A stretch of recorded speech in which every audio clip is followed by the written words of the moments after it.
ذہن خالی کرو حمزہ 24-25 سال کا ایک نوجوان تھا۔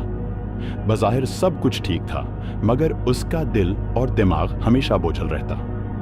کبھی ماضی کی غلطیاں اس کے ذہن میں گردش کرتی، کبھی آنے والے کل کا خوف اس کی نیند چھین لیتا۔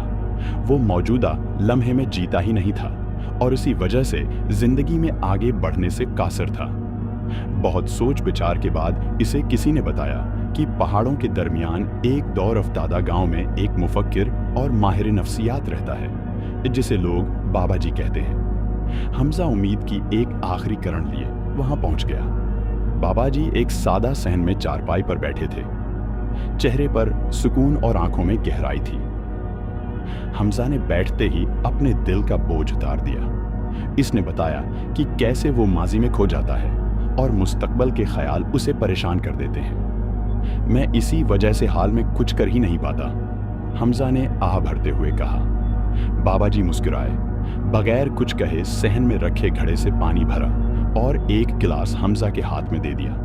بولے، یہ گلاس بھرا ہوا ہے، تم اسے گاؤں کے دوسرے کونے تک لے جاؤ اور واپس آؤ، مگر ایک بھی بوند نہ گرے۔ حمزہ حیران ہوا مگر خاموشی سے چل پڑا۔ سارا راستہ اس کی نظریں گلاس پر جمی رہیں، نہ ماضی یاد آیا نہ مستقبل کا خوف، بس قدم اور پانی کا گلاس۔ وہ واپس آیا تو واقعی ایک بھی بوند نہیں گری تھی۔